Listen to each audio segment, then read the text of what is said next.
क्या वाकई खानदान की राजनीति ने जम्मू कश्मीर में स्थितियां खराब की हैं, वहां के विकास में बाधा खानदान की राजनीति कहीं ना कहीं लाई है? आप इस बात को मानते हैं?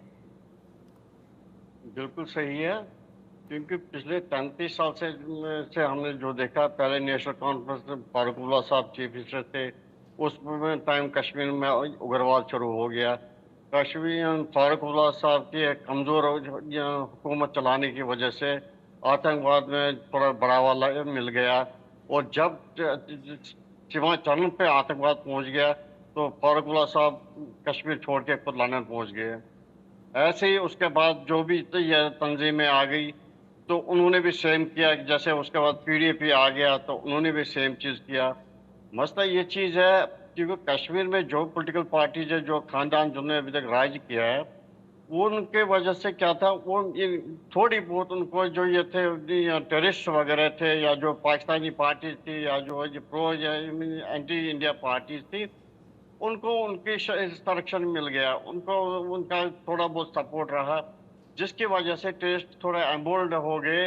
और उसकी वजह से वो दिन ब दिन ज्यादा अटैक करते गए। और इसी दौरान कश्मीर में इतना सामान आ गया कि जो हिंदुस्तान आर्मी के इंडियन आर्मी के साथ लड़ने के लिए सक्षम हो गए। ये उन्हीं दिनों हो गया जब इन दोनों की सरकार चल रही थी। अब देख लीजिए, जैसे हमारा आज प्रधानमंत्री ने भी कहा कि हम कश्मीर को एक टूरिस्टों के लिए एक स्वर्ग बनाना चाहते हैं और टेररिस्टों के लिए हेल। इनके राज में क्या हुआ था, इनके राज में जो उग्रवादी थे वो हेवन में आ गए थे, स्वर्ग में उनको कश्मीर मिला। और जो टूरिस्ट है उनके लिए हेल बन गया, क्योंकि हिंदुस्तान से टूरिस्ट जा नहीं पाए वहाँ।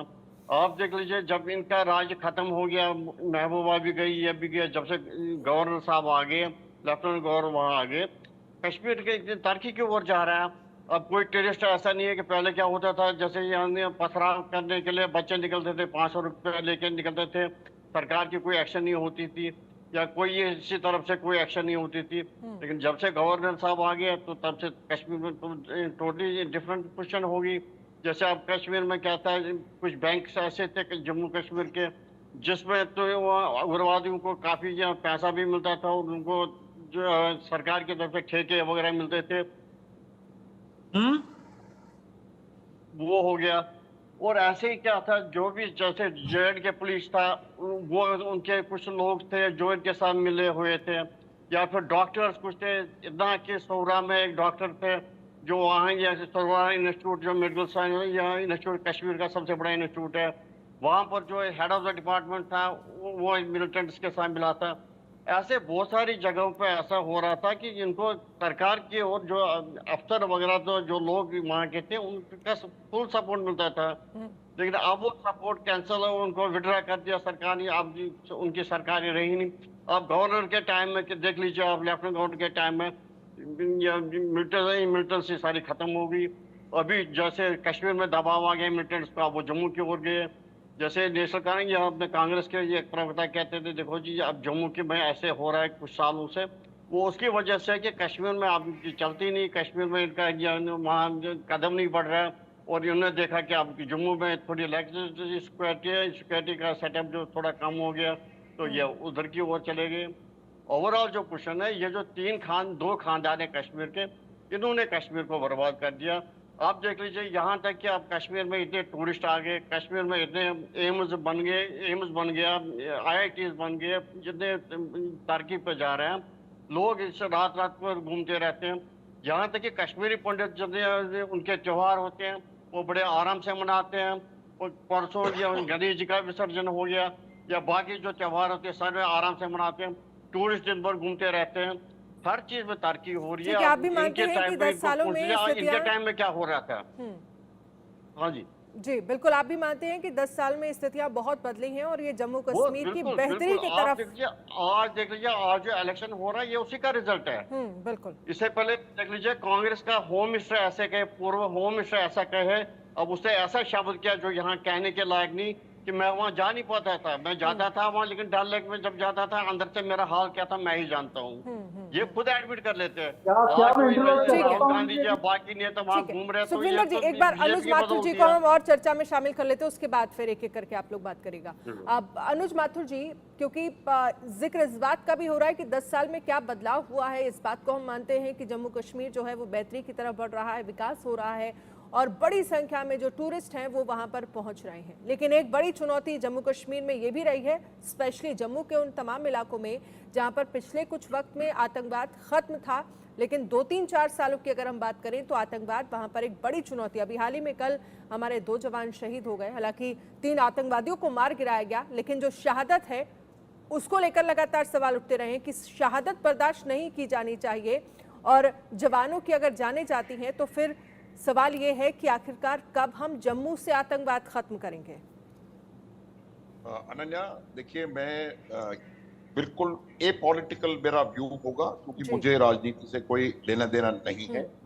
मैं जम्मू कश्मीर में जितने लोग बैठे हैं यहाँ पर उनमें लगभग सबसे ज्यादा शायद रहा हूं, और ऐसे समय पर रहा हूं, तो ये कहना कि आतंकवाद की घटनाएं अभी बढ़ रही हैं, ये बिल्कुल गलत है।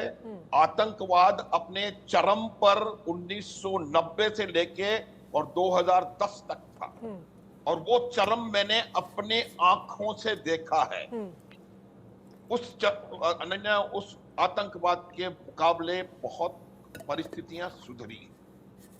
दूसरी बात, आर्टिकल 370 की हम हमेशा बात करते हैं। आर्टिकल 370 हटने के बाद बहुत से ऐसे लोग हैं जिनको अपने अधिकार पहली बार आजादी के बाद मिले हैं। ये बहुत बड़ा परिवर्तन है।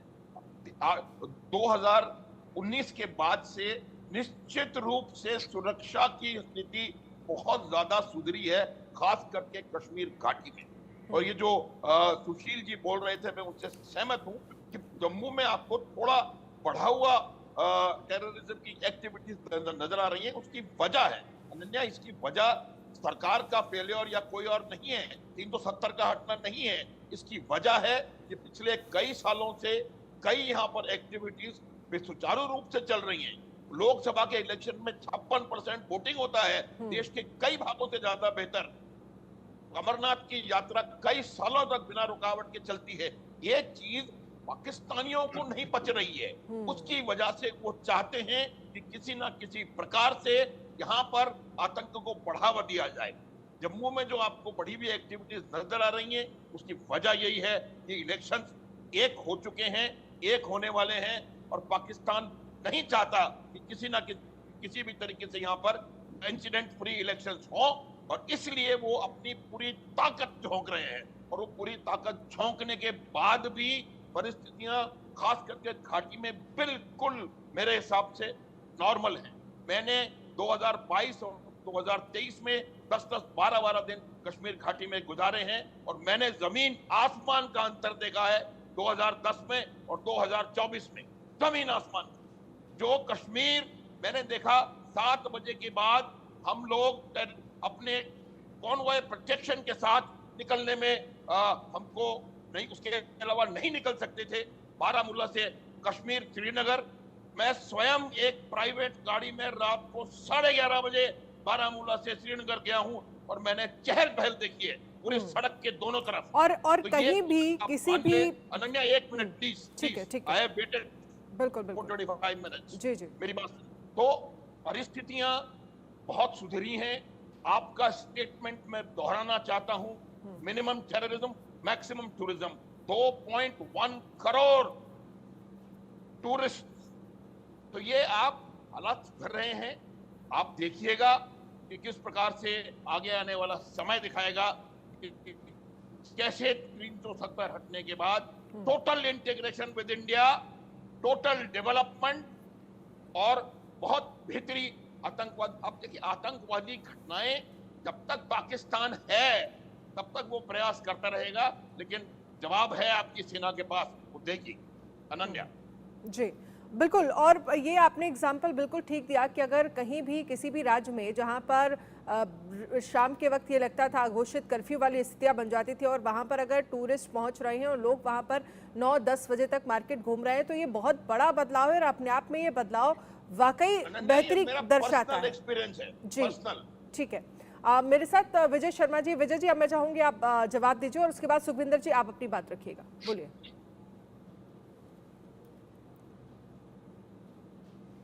अनम्यूट करिए विजय जी, आपकी आवाज नहीं आ रही है। जी, देखिए फर्क देखिए हमारे विजन में और इनके फर्क में। इनकी सोच क्या है, इनकी सोच नेशनल कॉन्फ्रेंस की क्या सोच है कि हम पाकिस्तान के साथ बात करेंगे, हम आतंकवादियों को छोड़ेंगे, हम 370 बहाल करेंगे। हमारी सोच क्या, हम कहते हैं हम 100 मंदिरों का जीर्णोद्धार करेंगे। लेकिन वो ये कह रहे हैं, सुखविंदर जी ये कह रहे हैं कि जब आप लोगों को जरूरत पड़ती है तो हम ही अच्छे हो जाते हैं और यहाँ पीडीपी अच्छी हो जाती है, जब आपको जरूरत नहीं पड़ती तो आप हमारे ऊपर परिवारवाद का आरोप लगाते हैं। ये तो ठीक नहीं है ना। देखिए ऐसा है, परिवारवाद तो पूरा देश देख रहा है। इनकी जो पार्टी है वो परिवार के लिए है। आप देखिए किस तरह से शेख अब्दुल्ला, फारूक अब्दुल्ला, उमर अब्दुल्ला, ऐसे यहाँ पे जवाहरलाल नेहरू, इंदिरा गांधी, राजीव गांधी, सोनिया गांधी, राहुल गांधी, आप देखिए ना। तो इसमें मुझे कहने की क्या जरूरत है, इनके यही खानदानी टिकटें बांटते कोई सोच सकता है इनके या सपने ले सकता है प्रधानमंत्री बनने के या मुख्यमंत्री बनने के। तो दूसरा मैं बात बताना चाहता हूँ, जम्मू कश्मीर से संबंधित फोकस करते हैं कि इनके विजन और हमारे विजन में फर्क क्या है। हम कहते हैं 100 मंदिरों का जीर्णोद्धार करवाएंगे, हम किश्तवाड़ में हर्बल पार्क खोलेंगे, हम 18,000 रुपए अपनी जो महिला होगी, सबसे बड़ी महिला होगी परिवार की, उनको साल में एक बार देंगे। हम 5 मरले जमीन और पक्का मकान भी हम बना के देंगे उनको, गरीबों को। हम वही 2 झंडे लाना चाहते हैं, वही हमारे जो वाल्मीकि भाइयों का आरक्षण मिल रहा है, जो वहाँ के बकरवाल, पहाड़ी और जो गुज्जर हैं उनका आरक्षण, उनका हक छीनना चाहते हैं। तो ये इनकी और हमारी इसमें बहुत है। हम चाहते हैं अहमदाबाद की तरह जम्मू में जो है तभी जो है रिवर फ्रंट बने, वहाँ लोग आए।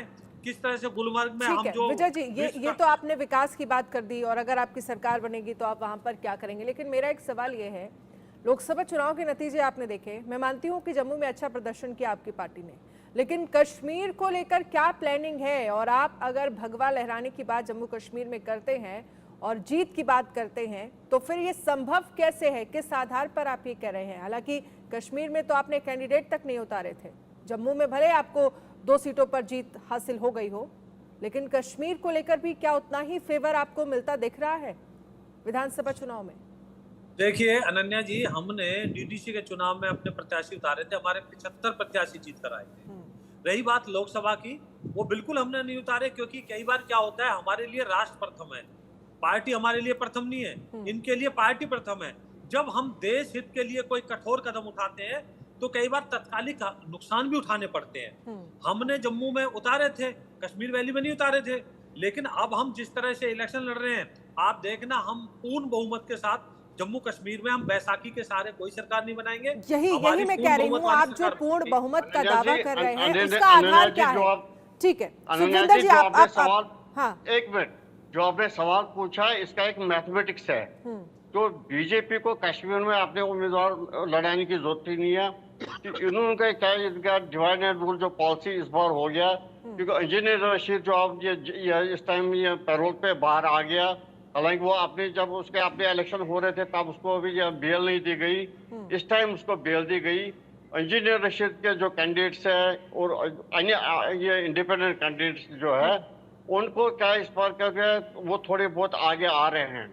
अब बीजेपी का जो ये इस बार ये रहेगा, या उनका जो दाव रहेगा वो है कि इंडिपेंडेंट कैंडिडेट्स और इंजीनियर के कैंडिडेट्स वगैरह जो है उनका थोड़ा बहुत मजबूत करना। और उनकी वजह से क्या कारण होगा, नेशनल कॉन्फ्रेंस, कांग्रेस और पीडीपी, वो जो वोट बोले जाएंगे वो इन्हीं तीनों पार्टियों में कट जाएंगे। उसकी वजह से क्या होगा, इनमें मेजॉरिटी आने का कोई सवाल ही नहीं है। जो भी इंडिपेंडेंट वगैरह वो फाइनली क्या होगा, बीजेपी के साथ शामिल होंगे, क्योंकि बीजेपी का जम्मू में अच्छा ये चल रहा है। उनके वहां अगर 20-25 सीटें पिछली बार की तरह आ गए तो बीजेपी का काफी फायदा होगा। और इसलिए बीजेपी को कश्मीर में इस बार कैंडिडेट उठाने की जरूरत नहीं थी, क्योंकि इनको पता है कि कश्मीर का जो उनका जो पहले से ही पढ़ाया गया, पट्टी पढ़ाई गई है कि हिंदुस्तान हमारे से ये कर रहा है वो कर रहा है, मुश्किल ही था वोट लेना, लेकिन वो जो लोकल लोग हैं, हो सकता है उनमें से बहुत सारे लोग मतलब आगे आ जाएंगे। चलिए ठीक है, अब मैं डॉक्टर सुखविंदर जी अनन्या इस जी, पर कुछ कहना जी। अनन्या जी देखिए 5 सेकंड का मेरा बस बोलिए बोलिए जल्दी से। देखिए मैं ये कहना चाहता हूँ, एक बात छोटी सी छूट गई कि ये कश्मीरी जो युवा है उनके हाथों में पत्थर देना चाहते हैं, हाँ। 370 बाल करके, और हम उनको 10,000 रुपए कोचिंग के और 3,000 ट्रांसपोर्टेशन के देकर यूपीएससी जैसी संस्थाओं में उनको जो प्रतिस्पर्धा है उसमें बैठाकर चयनित होने का, रोजगार देने का काम करते हैं। हम हमारी सोच ये है, तो देखना कश्मीर जीतेगा, वहां का युवा जीतेगा, और जो इनकी अलगाववादी सोच है वो हारेगी। ठीक है, अब कपिल सिंह जी और मैं चाहूंगी डॉक्टर सुखविंदर सिंह जी एक एक करके आप अपना जवाब दीजिए। बोलिए सबसे पहले देखिए, सुखविंदर जी। कश्मीरी पंडितों का पलायन तब हुआ था जब प्रधानमंत्री डीपी सिंह जी थे, मुफ्ती मोहम्मद सईद गृह मंत्री थे और भारतीय जनता पार्टी द्वारा समर्थित सरकार थी। और इंटीग्रेशन की बात की 2019 के बाद किसी ने यहाँ पे, मैं एक बात बता दूं, गृह मंत्री अमित शाह जी संसद पटल पे कह चुके हैं कि 370 का इंटीग्रेशन से कोई लेना देना नहीं था। उससे पहले भी जम्मू कश्मीर भारत का अभिन्न अंग था और अब भी जम्मू कश्मीर भारत का अभिन्न अंग है। ये ठीक है कि पाकिस्तान से बात करना भारतीय जनता पार्टी का प्रोपेगेंडिंग है, लेकिन लाहौर बस यात्रा लेके अटल बिहारी वाजपेयी जी गए थे, बिरयानी खाने हमारे प्रधानमंत्री नरेंद्र मोदी जी गए थे, आगरा समिट, लेकिन अभी तो पाकिस्तान से बात करने की बात आप लोगों के मैनिफेस्टो में ना, नेशनल कॉन्फ्रेंस के मैनिफेस्टो में ट्रेड की बात कर रहे हैं, पाकिस्तान से बात करने की बात कर रहे हैं, 370 वापस लेने की बात कर रहे हैं। यहाँ पे आतंकवाद फैला रहा है तो पठानकोट में आईएसआई को बुला के जांच अगर किसी ने करवाई तो भारतीय जनता पार्टी की सरकार ने करवाई। बातचीत करना नहीं करना ये सरकार का प्रोपोगेटिव है, ठीक है, लेकिन आज जम्मू कश्मीर के बॉर्डर के ऊपर सीज फायर है, बैक टू चैनल कोई बातचीत हुई है तभी तो सीज फायर है। ये सरकार पारदर्शिता में ठीक है कपिल सिंह जी, बहुत बहुत शुक्रिया, माफ कीजिएगा आप सभी खास मेहमानों का हमारे साथ इस चर्चा में शामिल होने के लिए बहुत बहुत शुक्रिया। वक्त की कमी है हमारे पास, फिलहाल बात करेंगे प्रधानमंत्री नरेंद्र मोदी के बयान को लेकर।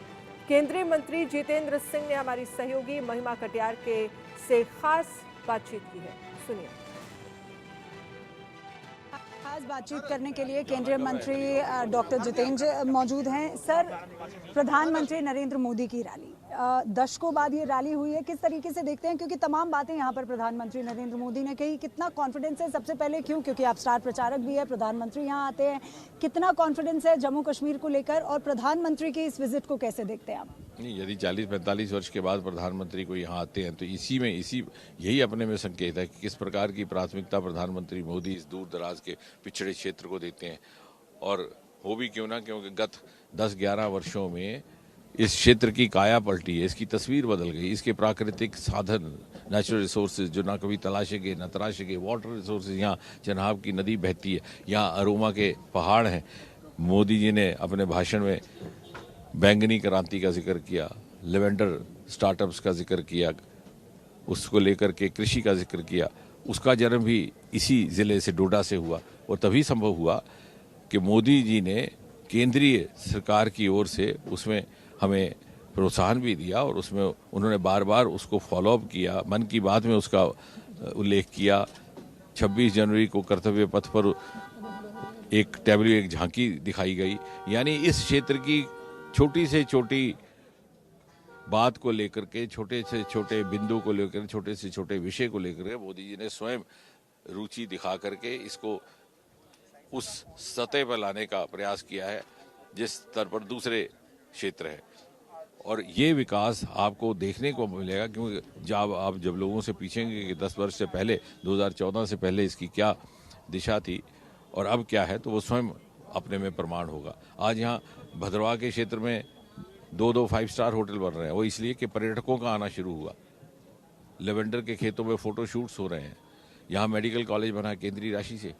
तो ये सब काया इसीलिए पलटी कि मोदी जी ने ये हमारे साथ वादा किया था कि जो क्षेत्र पिछली सरकारों के द्वारा प्राथमिकता से छूट गए हम उनको बराबर की सतह पे लाएंगे और वो हम उन जो मोदी जी कहते हैं वो करते हैं। सर मेरे दो सवाल रहेंगे एक ही साथ। 370 को लेके भ्रमित करती नजर आती है कांग्रेस पार्टी और एनसी, कैसे देखते हैं? और साथ ही साथ क्योंकि प्रधानमंत्री नरेंद्र मोदी ने 3 खानदानों का जिक्र किया, तो जिस तरीके से एनसी कांग्रेस पार्टी 370 की बात कर रही है और वहीं प्रधानमंत्री ने 3 खानदानों का जिक्र किया है, तो क्या भारी पड़ेगा खानदान इस बार भारतीय जनता पार्टी? कांग्रेस पार्टी भ्रमित कर रही है ये सोच करके कि वो वोटर को गुमराह कर देगी। वो श्रीनगर में इस तरह से पोस्टरिंग करती है कि जैसे वो 370 को रखने के पक्ष में, जम्मू में इस तरह से जिसको हटाने के पक्ष में। जैसे मैं कह रहा था कि पुराने ज़माने में वो 3-3 बयान दिया करते थे और वो निकल जाता था, लेकिन आज thanks to media friends like you जो यहाँ बोलते हैं वहाँ दिखाई दे रहा है, इसलिए वो चुप हो गए, वो खामोश हो गए। ना ये हाँ कह रहे हैं ना वो ना कह रहे हैं। पहले उनसे ये पूछा जाए कि 370 को रखने के पक्ष में कि हटाने के पक्ष में। कदापि ये नहीं कहेंगे कि हम दोबारा लाएंगे, क्योंकि फिर देश भर में उनको भी पिटाई हो जाएगी। और इसलिए अब आम नागरिक जो है और ख़ासतौर हमारा युवा 70% से अधिक वोटर युवा है, वेल इन्फॉर्म्ड और रियल टाइम इन्फॉर्म्ड है। अब उसको भ्रमित नहीं किया जा सकता।